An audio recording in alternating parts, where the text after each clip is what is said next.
बिस्मिल्लाहिर्रहमानिर्रहीम, अस्सलाम वालेकुम to all of you students. हमारा जो लास्ट लेक्चर था उसमें मैंने आपको इंट्रोडक्शन टू फिज़िक्स के बारे में बताया था कि फ़िज़िक्स में हम क्या क्या स्टडी करते हैं और फिज़िक्स क्यों हमारे लिए ज़रूरी है और इसमें इसका स्कोप क्या है। तो स्टूडेंट्स, अभी जो हमारी नेक्स्ट वीडियो है वो ब्रांचेस ऑफ फिज़िक्स के से रिलेटेड है कि फ़िज़िक्स की किस किस की कौन कौन सी ब्रांचेस हैं। ठीक है, तो उसको स्टार्ट करते हैं वीडियो को, लेक्चर को। अच्छा, इसके जो लर्निंग आउटकम्स हैं इस वीडियो के वो हैं कि आप जो एंड ऑफ द लेक्चर आप लोग जो है ब्रांचेस ऑफ फिज़िक्स के बारे में समझ जाएंगे कि ब्रांचेस ऑफ फिज़िक्स कौन कौन सी हैं और आपस में एक दूसरे को आप लोग डिफ्रेंशिएट कर सकते हैं कि कौन सी ब्रांच में हम क्या स्टडी करते हैं। तो इसको आप मज़ीद आगे लेके चलते हैं वीडियो को। अच्छा देखें स्टूडेंट्स, ये जो मेन ब्रांचेस है फिज़िक्स की वो आपकी कुछ 12 ब्रांचेस हैं, जिसमें जो नंबर फर्स्ट ब्रांच है वो कौन सी है आपकी मैकेनिक्स, नंबर 2 ब्रांच है वो है आपकी थर्मोडायनेमिक्स, 3 ब्रांच है आपके पास electricity, number 4 magnetism, atomic physics, optics, sound, nuclear physics, particle physics, astrophysics, plasma physics और जियोफिज़िक्स। तो ये 12 तरह की ब्रांचेस हैं जिनके अंदर क्या होता है, जैसे मैंने आपको बताया था कि साइंस जो है वो 3 हिस्सों में डिवाइड होती है। किसमें? बायोलॉजी, केमिस्ट्री और फिज़िक्स। तो फिज़िक्स भी क्या है, अपने 12 ब्रांचेस में डिवाइड हो रहे हैं। तो उन 12 ब्रांचेस के नेम्स जो हैं वो ये हैं आपके पास। तो इनमें क्या करेंगे हम, मज़ीद इनको डिटेल में पढ़ते हैं आगे। अच्छा देखें स्टूडेंट्स, जो मैकेनिक्स वाली ब्रांच है इसमें हम क्या पढ़ते हैं, हम पढ़ते हैं कि किसी भी बॉडी पे आप फोर्स लगाएं और वो बॉडी मूव कर जाए। जैसे देखें यहाँ पे एक बॉय है और वो क्या कर रहा है, किसी भी एक बॉल को जिसका कोई ना कोई मास है, एम से मुराद है यहाँ पे मास, तो क्या कर रहा है ये उसको बॉडी को उस पर फोर्स अप्लाई कर रहा है। और जब ये फोर्स अप्लाई कर रहा है तो ये अपनी क्या कर रहा है, अपनी एनर्जी इसके अंदर ट्रांसफ़र कर रहा है और ये बॉडी क्या कर रही है, मूव कर रही है। तो इसमें हम क्या पढ़ रहे हैं, बॉडी की मोशन के बारे में पढ़ रहे हैं। अच्छा, यहाँ पे देखें 2 बातें लिखी हैं, which deals with the motion of object with or without the reference of force. मतलब एक तो फोर्स जब लगे तब बॉडी की मोशन के बारे में स्टडी करें, और जब फोर्स जब ना लगे तब बॉडी की मोशन के बारे में स्टडी करें। तो ये दोनों किस में आते हैं, मैकेनिक्स में आती है। मतलब इसका मतलब क्या हुआ, इसका मतलब ये हुआ कि हम बेसिकली इसमें पढ़ते क्या है, मोशन ऑफ बॉडी, मतलब बॉडी की मोशन के बारे में पढ़ते हैं, मूवमेंट के बारे में। नेक्स्ट आपकी ब्रांच है थर्मोडायनेमिक्स।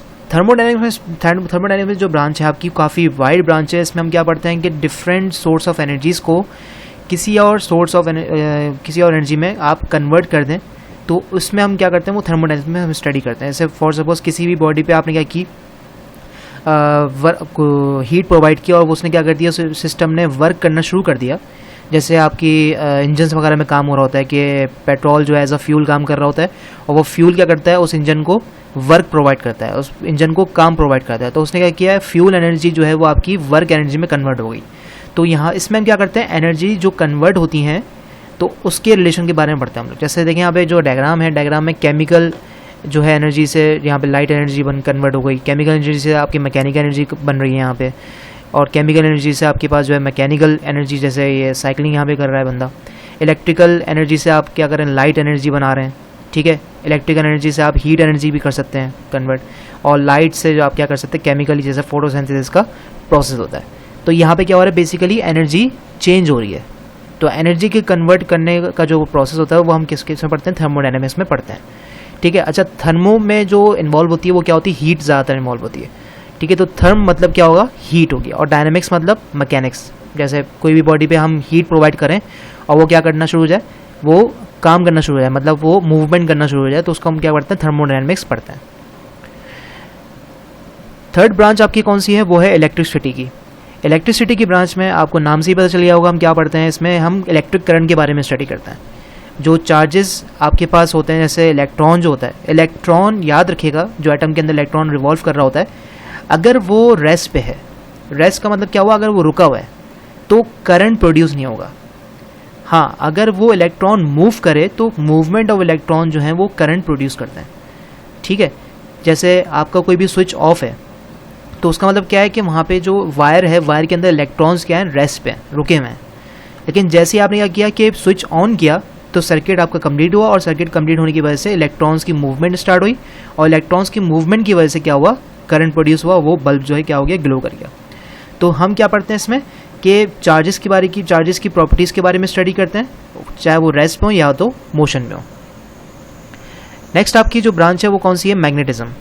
मैग्नेटिज्म की ब्रांच में हम क्या पढ़ते हैं कि किसी भी बॉडी पे जो मैग्नेटिक प्रॉपर्टीज़ होती हैं, जैसे कंडक्टर्स जो आपके मैग्नेटिक मटेरियल्स होते हैं उनकी प्रॉपर्टीज़ के बारे में स्टडी करते हैं। जैसे मैंने आपको एक और बात बताई थी, अगर आपको याद हो कि हमने जो है मैग्नेटिज्म के चैप्टर में पढ़ा था एक दफ़ा कि हमने क्या किया था कि जब करंट पास किया था तो उसमें क्या हो रहा था, इसके अराउंड मैग्नेटिक फील्ड प्रोड्यूस हो रही थी। तो हमने कहा था कि इलेक्ट्रिसिटी के ज़रिए भी मैग्नेटिज्म बन सकता है। तो हमने क्या किया था, वहाँ पे एक राइट हैंड रूल यूज़ किया था। देखें जो फर्स्ट डायग्राम बनी हुई है यहाँ पे, राइट हैंड रूल के ज़रिए हमने जो करंट जो गुजरा था उसकी वजह से जो मैग्नेटिक फील्ड बन रही थी उसकी डायरेक्शन को हमने निकाला था। तो क्या बेसिकली यहाँ पे क्या स्टडी करते हैं, मैग्नेटिज्म के बारे में, कि मैग्नेटिज्म मैग्नेटिक फील्ड सही है कि जिसकी वजह से वो अट्रैक्ट या रिपेल हो जाए कोई भी दूसरा मैग्नेट वगैरह। तो मैग्नेटिक प्रॉपर्टीज़ को बेसिकली यहाँ पे स्टडी किया जाता है। नंबर 5th ब्रांच आपके पास है एटॉमिक फिजिक्स। एटॉमिक फिजिक्स में स्टूडेंट्स हम लोग पढ़ते हैं कि इसमें एटॉमिक फिजिक्स नाम से आपको ज़ाहिर हो रहा है कि क्या पढ़ते हैं इसमें हम लोग एटम के बारे में, कि एटम में क्या मतलब जो आपके प्रोटॉन और न्यूट्रॉन होता है और इसके अलावा इलेक्ट्रॉन जो है वो रिवॉल्व कर रहा होता है आपस में। तो उसकी क्या पढ़ते हैं, कंपोजिशन के बारे में, स्ट्रक्चर के बारे में और प्रॉपर्टीज़ के बारे में पढ़ते हैं हम एटम की, कि एटम में क्या क्या फिनोमिनाज पाए जा रहे हैं। अच्छा, ऑप्टिक्स की जो ब्रांच है इसमें हम क्या पढ़ते हैं, हम लोग लाइट के बारे में स्टडी करते हैं, लाइट और डिफरेंट ऑप्टिकल इंस्ट्रूमेंट्स। अब आपका जो एक चैप्टर था 8th क्लास में, वो क्या था, लाइट के बारे में। तो लाइट को जो हमने पढ़ा था वो क्या है, बेसिकली हमने कौन सी ब्रांच को स्टडी किया था फिजिक्स की, ऑप्टिक्स को हमने स्टडी किया था। जैसे हमने वहाँ पे कॉन्वेक्स कॉनकेव मिरर्स को हमने वहाँ पे भी स्टडी किया था, प्लेन मिरर को स्टडी किया था। तो वो सब क्या है, आपका ऑप्टिकल इंस्ट्रूमेंट्स हैं, ठीक है। जैसे हमने वहाँ पे माइक्रोस्कोप के बारे में स्टडी किया था और टेलीस्कोप के बारे में पढ़ा था, पेरिस्कोप के बारे में पढ़ा था, क्लाइडोस्कोप के बारे में पढ़ा था। तो ये सब क्या है, आपके ऑप्टिक्स में स्टडी करते हैं, ठीक है। अच्छा, नेक्स्ट आपकी जो ब्रांच है वो क्या है, साउंड में अब आपको पता है कि साउंड जो है कैसे मूव करता है, वाइब्रेशन के ज़रिए। तो उसकी जो स्टडी होती है पूरी कि किस तरह से उसमें वेवलेंथ्स बन रही है उसकी वेव्स में, और वो लॉन्गिट्यूडनल वेव की तरह मूव करता है साउंड, और कौन से ऑब्जेक्ट्स इनके अंदर साउंड की स्पीड ज़्यादा होती है, किन में कम होती है। तो उन सब की क्या पढ़ते हैं हम, प्रोडक्शन, प्रॉपर्टीज़ और एप्लीकेशंस जो साउंड वेव्स प्रोड्यूस कर रहा है, तो उसके बारे में कि उसकी पिच कितनी है, उसकी लाउडनेस कितनी है। तो ये सब हमने जो 8th क्लास में पढ़ा था। तो वो बेसिकली हमने कौन सी ब्रांच को स्टडी किया था, साउंड की ब्रांच को स्टडी किया था फिजिक्स की। तो देखा आपने, एक बात आपने नोट की कि यहाँ पे हम क्या कर रहे हैं, हमने जो पिछला पढ़ा था साइंस में वो हमने ब्रांचेस ऑफ फिजिक्स में ही हमने स्टडी की थी एक तरह से। ओके, नेक्स्ट आपके पास है न्यूक्लियर फिजिक्स। न्यूक्लियर जो है आपको नाम से ही जाहिर हो रहा होगा, जैसे आपके नाम से जाहिर आपका ये हो रहा होगा कि न्यूक्लियर बम्स वगैरह, कि न्यूक्लियर जो धमाके होते हैं उसमें क्या ऐसा फिनोमेना हो रहा होता है, उसमें हम स्टडी करते हैं कि कुछ एलिमेंट्स होते हैं, जैसे यूरेनियम हो गया, आपका क्रिप्टॉन हो गया, और इसके अलावा जो है आपका बेरियम हो गया। तो ये सब जो है आपके क्या है, रेडियो एलिमेंट्स हैं। और तो रेडियो एलिमेंट्स में जो क्या करते हैं, न्यूक्लियर पंप्स में क्या होते हैं, इस्तेमाल होते हैं। तो एक्चुअली हम क्या करते हैं वहाँ पे, हम न्यूक्लियर एटम के जो न्यूक्लियस होता है, जैसे हम एटॉमिक फिजिक्स अभी मैंने आपको बताया कि क्या कि एटम के बारे में स्टडी करते हैं, लेकिन जो न्यूक्लियर फिजिक्स होता है ना, वो सिर्फ हम एटम के न्यूक्लियस को स्टडी करते हैं, ठीक है। तो न्यूक्लियस में क्या उसके फिनोमेनाज हो रहे हैं आपस में, तो उसको हम स्टडी करते हैं। तो एटॉमिक न्यूक्लियाई क्या हो रहा है आपका, वहाँ पे हम सिर्फ न्यूक्लियस को स्टडी करते हैं। एटॉमिक फेज में हम लोग पूरे के पूरे एटम को स्टडी करते हैं, ठीक है। नेक्स्ट आपकी है ब्रांच, वो क्या है, पार्टिकल फिजिक्स। पार्टिकल फिजिक्स में हम क्या पढ़ते हैं, पार्टिकल फेज में हम जो पार्टिकल्स हैं, जैसे कि सॉलिड लिक्विड गैस के अंदर जो पार्टिकल्स होते हैं, सॉलिड के अंदर टाइटली पैक्ड, इन सब के अंदर जो आपने पढ़ा है कि इनके डिस्टेंस कितना होता है, तो उन पार्टिकल्स के अंदर क्या क्या फिनोमेनाज हो रहे हैं, अंदर क्या क्या प्रोसेस हो रहे हैं अंदर, तो वो पार्टिकल्स के बारे में हम स्टडी करते हैं कि पार्टिकल्स जो हैं किस तरह से क्रिस्टल्स फॉर्म कर रहे हैं, ठीक है। तो उसके हम यहाँ पे पार्टिकल फिजिक्स में स्टडी करते हैं। ओके, नेक्स्ट आपकी जो ब्रांच है वो कौन सी है, एस्ट्रोफिजिक्स। एस्ट्रोफिजिक्स में हम क्या पढ़ते हैं, पूरा जो आपका स्पेस के बारे में स्टडी करते हैं, क्लस्टल बॉडीज़ के बारे में, जैसे सन हो गया और बाकी प्लैनेट्स हो गए, और जो आपके जो मेटेओर्स वगैरह हैं, एस्ट्रॉयड्स वगैरह हैं, सब के बारे में हम स्टडी करते हैं एस्ट्रोफिजिक्स में। Plasma physics. अच्छा स्टूडेंट्स, ये ज़रा प्लाज्मा फिजिक्स के बारे में समझिएगा आप लोग। प्लाज्मा फिजिक्स में हम लोग जो स्टडी करते हैं वो highly ionised state of matter के बारे में स्टडी करते हैं। अच्छा, पहले मैं आपको बताता चलूँ कि जो मैटर की हमने 3 स्टेट्स पढ़ी थी, एक चौथी स्टेट भी होती है, वो कौन सी होती है, प्लाज्मा, ठीक है। मैटर की 4 स्टेट होती हैं, सॉलिड, लिक्विड, गैस और प्लाज्मा। तो प्लाज्मा जो हम पढ़ते हैं वो किस में पढ़ते हैं? प्लाज्मा फिजिक्स में पढ़ते हैं। प्लाज्मा क्या होता है एक्चुअली कि जो मैटर की हाईली आयोनाइज स्टेट होती है, मतलब जो आइंस बन जाते हैं मैटर में और जो हाईली वो रिएक्टेबल होते हैं, तो उसकी हम स्टडी करते हैं प्लाज्मा फिजिक्स में। जियो फिजिक्स जो आपकी लास्ट ब्रांचेस में हम क्या स्टडी करते हैं, उसमें हम लोग स्टडी करते हैं कि जो अर्थ का इंटरनल स्ट्रक्चर है, कि मेंटल कोर और क्रस्ट, इन सब के बारे में स्टडी करते हैं कि जो आपका क्या कहते हैं, जो लावा फॉर्म होता है, सही है, तो ये सब किस तरह से फॉर्म होता है और उसके क्या क्या आपस में डिस्टेंस हैं, लेयर्स के बारे में, लेयर्स ऑफ अर्थ के बारे में स्टडी करते हैं। जियो मीन्स अर्थ होता है, ठीक है, तो उसको भी आप लोग, अगर आपको याद हो, आपका एक चैप्टर था अर्थ में, तो उसको आप लोग स्टडी कर चुके हैं, ठीक है। ओके, तो ये आपका शॉर्ट समरी है। शॉर्ट समरी में आपकी जो सारी ब्रांचेस को मैंने एक तरफ लिख दिया है। तो 4 ब्रांचेस यहाँ पे लिखी हुई हैं आपके पास। पहले मैकेनिक्स, थर्मोडायनेमिक्स, इलेक्ट्रिसिटी और मैग्नेटिज्म। थोड़ा सा ओवरव्यू दे दूँ मैं आपको। मैकेनिक्स में क्या पढ़ते हैं हम लोग? फोर्स के बारे में स्टडी करते हैं, मतलब मोशन के बारे में, किसी बॉडी के फोर्स लगे या ना लगे तब, और बेसिकली यहाँ पे मोशन के बारे में स्टडी करते हैं। थर्मोडायनेमिक्स में हम क्या, थर्मोडायनेमिक्स में हम लोग स्टडी करते हैं कि डिफरेंट जो एनर्जीज हैं उनको किसी स्टेट में चेंज हो जाना, किसी और स्टेट में एक दूसरे की स्टेट में चेंज हो जाना, जैसे केमिकल एनर्जी जो है वो इलेक्ट्रिकल एनर्जी में कन्वर्ट हो रही है, सही है, तो और हीट एनर्जी जो है वो वर्क एनर्जी में कन्वर्ट हो रही है। तो इन सबको क्या हम स्टडी करते हैं, थर्मोडायनेमिक्स में स्टडी करते हैं।